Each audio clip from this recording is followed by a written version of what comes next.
Most people think the rent versus buy decision is simple. Rent is throwing money away. Buying is building equity. And that idea sounds so true that it becomes a life rule.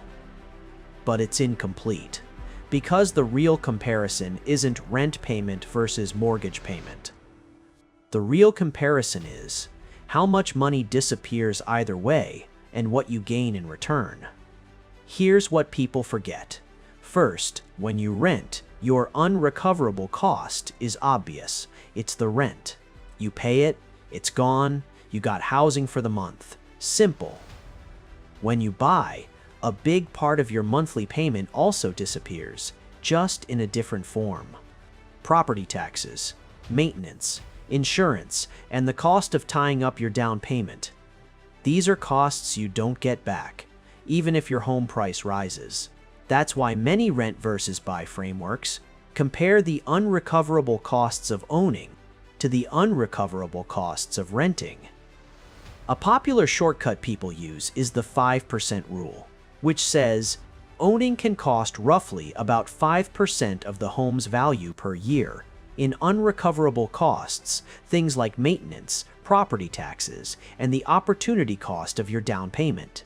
It's not perfect, but it helps you stop comparing the wrong numbers. Second, building equity is slower than people imagine at the start. In the early years of a mortgage, a big chunk of your payment goes to interest, not principal. That's how amortization works. When the loan balance is high, interest is high, so the early payments are interest heavy. So yes, you're paying a mortgage, but that doesn't automatically mean you're investing. In the first years, you're often mostly paying for the right to borrow a huge amount of money. That's not a scam, it's just math. Third, closing costs are real money that vanishes. A lot of first-time buyers only focus on the down payment and monthly payment, but buying typically includes closing costs, fees for lender work, title, taxes, and more. Many guides say buyers often pay roughly 2%, 5% of the purchase price in closing costs, depending on location and loan. That means buying and then moving again soon can be expensive, even if your home price goes up a little, because you paid big entry costs to get in. Fourth, mobility is a hidden superpower. Renting gives flexibility. If your job changes, if a better neighborhood opportunity appears, if your family situation changes, you can move with less friction. Buying turns, moving into a transaction with costs, timing, risk, and stress.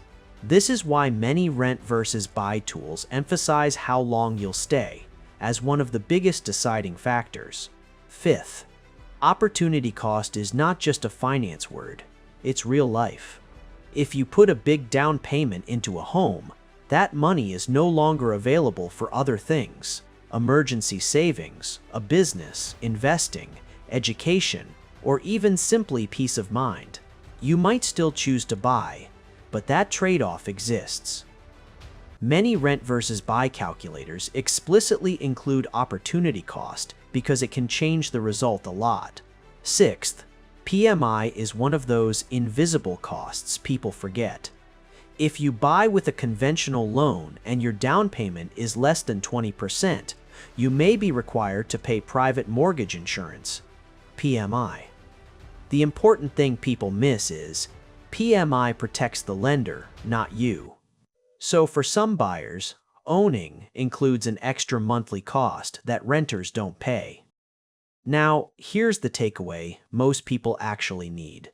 Renting isn't automatically wasting money. Buying isn't automatically building wealth. Renting is paying for flexibility and simplicity. Buying is paying for stability and control, plus taking on costs and risk. So the smarter question is not, is rent wasted? The smarter question is, if I rent, will I actually use the difference wisely, save, invest, build skills, build security? And if I buy, will I actually stay long enough, maintain the home, and handle the extra costs without stress? If you want a clean next step, Use a real calculator that compares your situation with realistic assumptions. The New York Times rent versus buy calculator is one well-known tool that compares major costs and lets you test different assumptions. Because the truth is, the best decision isn't universal. It's personal math plus personal lifestyle. And the part people forget is that peace of mind has value too, whether it comes from owning your space or from knowing you can leave anytime.